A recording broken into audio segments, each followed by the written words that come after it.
السلام عليكم، معكم محمد الطنوبي، ودي إن شاء الله الحلقة التانية من سلسلة حلقات الدوكر أند كوبرنيتز. هنبدأ إن شاء الله في إن إحنا نلخص اللي خدناه في الحلقة الأولى، وبعد كده إن شاء الله نبدأ في الحلقة التانية. فبسم الله. إحنا في البداية خالص الموضوع بدأ إزاي؟ الموضوع بدأ إن أنا كان عندي فيزيكال سيرفر عملت عليه انستول للأوبريتنج سيستم بتاعي، وبعد كده بحط عليه الأبليكيشن اللي أنا محتاج أعمل له ديبلوي. فكان عندي مشكله في السيناريو الاولاني، وهو ان انت عشان تعمل ديبلوي لابلكيشن تاني فانت محتاج فيزيكال سيرفر تاني بريسورسز معينه عشان اقدر اعمل ديبلوي للابلكيشن بتاعي.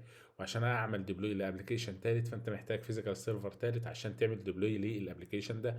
فده كانت كوست بالنسبه لك. فجالنا واحد فكر في فكره بسيطه خالص، وهو ان انت بدل ما يكون عندك وان فيزيكال سيرفر لكل ابلكيشن بريسورسز معينه، لا، ان انت يكون عندك فيزيكال سيرفر واحد فقط عليه شويه فيرتشوال ماشينز. كل فيرتشوال ماشين فيه الاوبريتنج سيستم الخاص بيه والديبندنسيز والابلكيشن اللي انا محتاج اعمل له ديبلوي. وقلنا ان الفيزيكال سيرفر الكبير ده ممكن يكون عليه اكتر من فيرتشوال ماشين.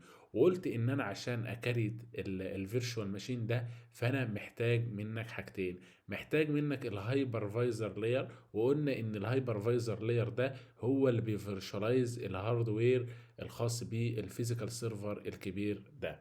الحاجة التانية اللي انا محتاجها ان انا محتاج مانجمنت سوفت وير اللي بيقدر يمانج الفيرتشوال ماشين في ان انا اوقفه اشغله وهكذا.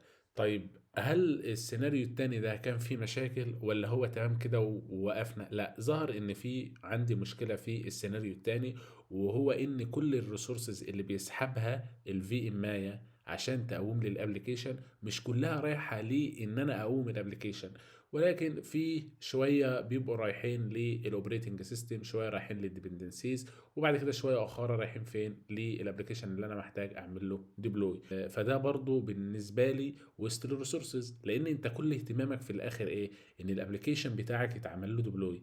فانا دلوقتي عايز احل المشكله دي، فهل في حل للمشكله دي؟ فظهر معانا ايه؟ فظهر معانا الكونتينرايزيشن. طيب، قبل ما ابدا في الكونتينرايزيشن، هو انت ايه اللي يهمك؟ إيه اللي يهمني؟ شويه الديبندنسيز اللي بيعتمد عليه الابلكيشن، والابلكيشن اللي انا محتاج اعمل له ايه؟ ديبلوي. طيب، يعني انت دلوقتي بقت مشكلتك فين؟ بقت مشكلتي في الاوبريتنج سيستم ده. طيب، هو الاوبريتنج سيستم اللي معمول له انستول على الفيرتشوال ماشين ده عبارة عن ايه؟ الكيرنل زائد اليوزر انترفيس. وطبعا انت عارف ان الكيرنل هو الكور بتاع الاوبريتنج سيستم بتاعك، واليوزر انترفيس ده هو الانتراكشن اللي بيتم بينك ولما تفتح الماشين بتاعتك، يعني ايه؟ تفتح فولدر، تكريت فولدر، مش عارف ايه. ده اليوزر انترفيس، شويه الانتراكشن اللي بيتم بينك وبين الماشين.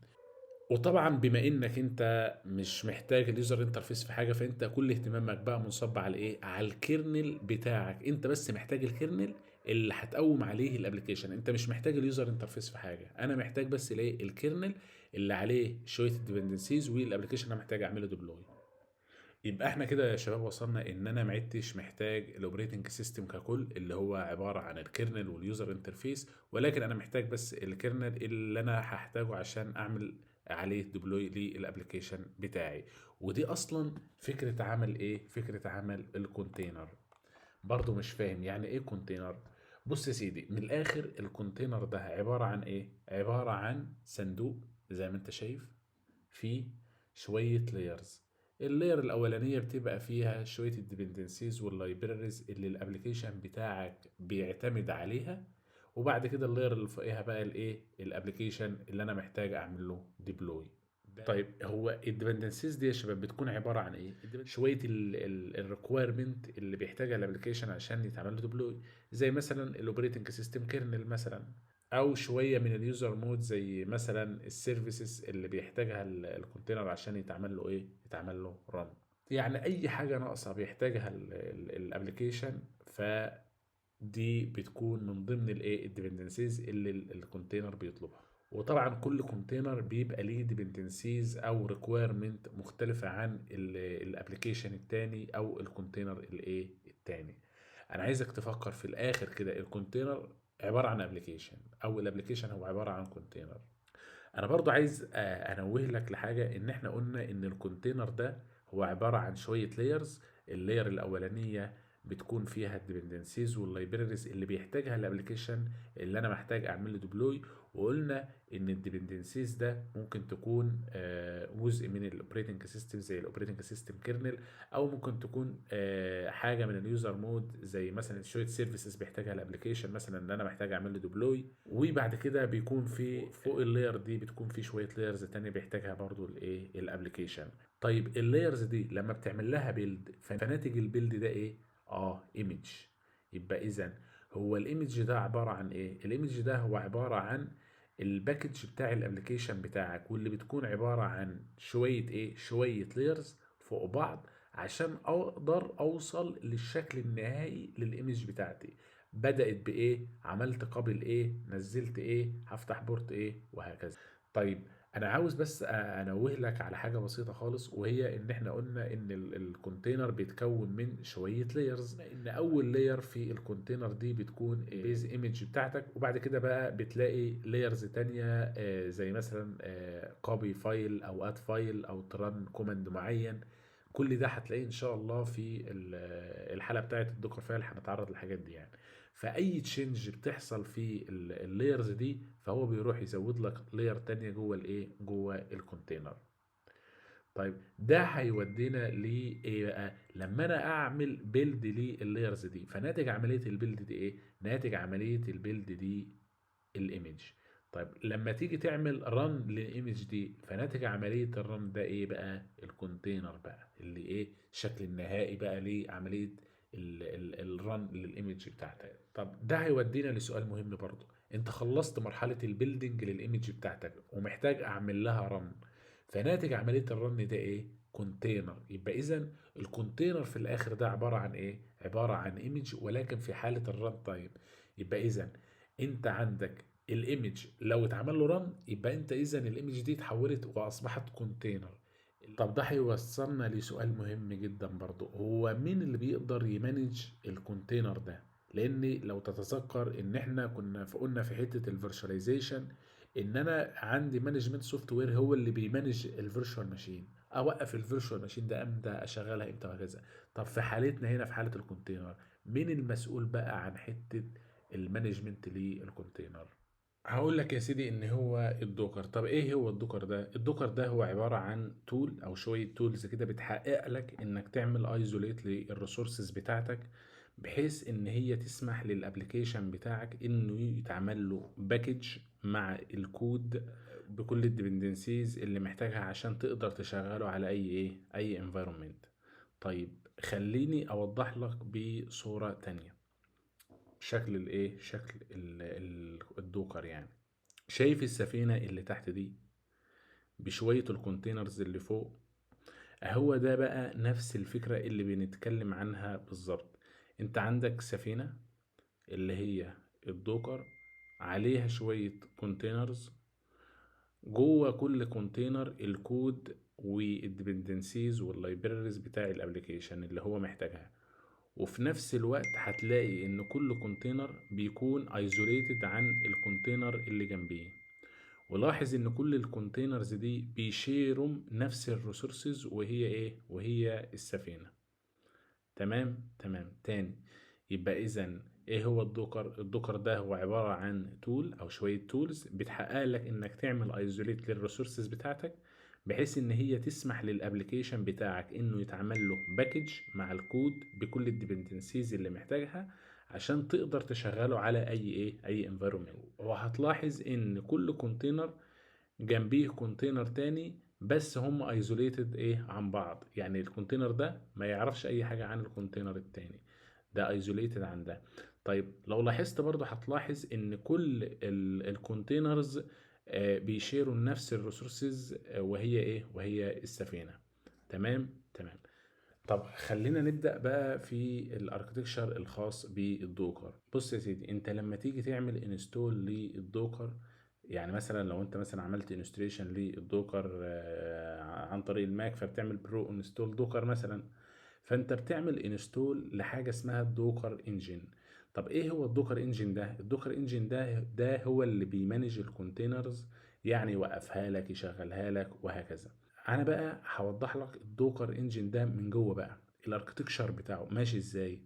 طيب خليني اوضحها لك في الشكل الواقعي. انت لما بتيجي تتعامل مع الكونتينرز بتتعامل عن طريق ايه؟ بتتعامل عن طريق الكوماندات. يعني مثلا انت عايز تكريت كونتينر، فبتروح تكتب في التيرمينال الكوماند الخاص بالكرييشن بتاع الكونتينر. فالعملية دي بتعرفني على اول كومبوننت في الدوكر انجن، وهو الايه؟ وهو الدوكر كلاينت. يبقى اذا الدوكر كلاينت هو عباره عن ايه؟ هو عباره عن الدوكر كوماندز. تمام تمام. طيب هو الدوكر كلاينت ده بيروح يكلم مين عشان ينفذ له الريكوست اللي اليوزر عمله، اللي هو بتاع الكرييشن بتاع الكونتينر؟ بيروح يكلم الدوكر سيرفر. طيب هو الكونكشن بين الدوكر كلاينت ده والدوكر سيرفر ده تم عن طريق كومبوننت، ولا هو تم كده باي ديفولت؟ لا، بيتم عن طريق كومبوننت، وهو الايه؟ وهو الاي بي اي.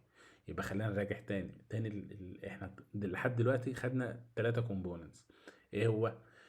رقم واحد الدوكر كلاينت، وهو ده عبارة عن الدوكر كوماندز. أي كوماند أنت بتكتبه عشان تتعامل مع الكونتينر، فالدوكر كوماندز ده أنت كده اتعرفت على أول كومبوننت في الدوكر انجن، وهو الدوكر كلاينت. بعد كده الدوكر كلاينت بياخد الريكوست ده بيكونكت مع مين عشان الريكوست ده يتنفذ له؟ بيكونكت مع الدوكر سيرفر. طيب هو الكونكشن ده بيتم باي ديفولت ولا بيتم عن طريق كومبوننت تاني؟ لا، بيتم عن طريق كومبوننت تاني، وهو الايه؟ وهو الاي بي اي. خلينا بقى نروح على الدوكر سيرفر اللي الدوكر كلاينت راح كلمه عشان ينفذ له الريكوست بتاعه. جواه شوية كومبوننت، من اهمها الدوكر ديمون. طيب الدوكر ديمون ده او الدوكر دي، يعني هو ليه اسم تاني اللي هو اسمه الدوكر دي او الدوكر ديمون.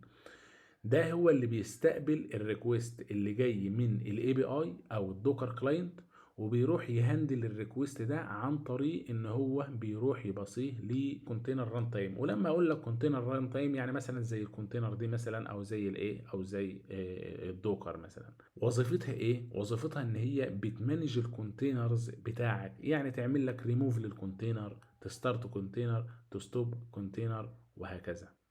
طيب انا عايز اسال هنا سؤال. انت عندك شويه كونتينرز اب اند راننج، تمام؟ واحنا قلنا ان الكومبوننت المسؤول عن المانجمنت بتاع الكونتينر دي هو الدوكر، تمام؟ فواحد قام رايح داخل عندك على السيرفر وقام ماسح الدوكر، فهل الكونتينرز اللي هي شغاله عندك اب اند راننج دي هتتاثر؟ هقول لك لا. ليه بقى؟ عشان عندنا كومبوننت تانية هي المسؤولة عن ان هي تفصل الكونتينر دي او الكونتينر ران تايم عن الراننج كونتينرز. والكومبوننت دي اسمها ايه؟ اسمها شيم. تمام؟ هي مش موجودة في الدايجرام ده، بس يعني ايه، دي معلومة تاني.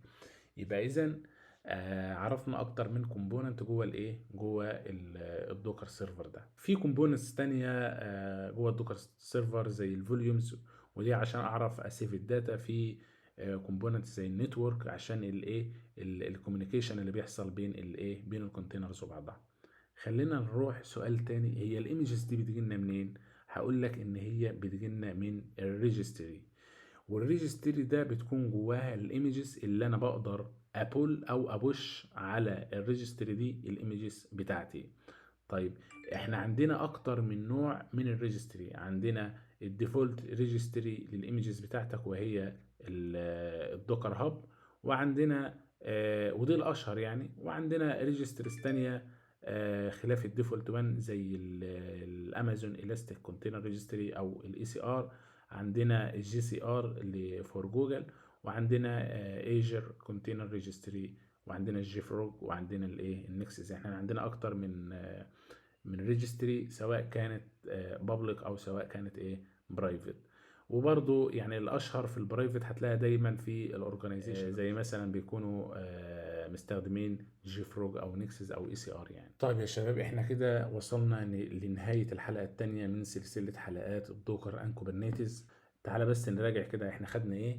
احنا خدنا مفهوم الكونتينرز، وعرفنا ان هو عبارة عن صندوق فيه شوية لايرز فوق بعض. اول لاير بتكون فيها شوية الديبندنسيز، فوقيها اللاير بتاع الريكويرمنتس بتاعتي، فوقيها الابلكيشن اللي انا محتاج اعمل له ايه، ديبلوي.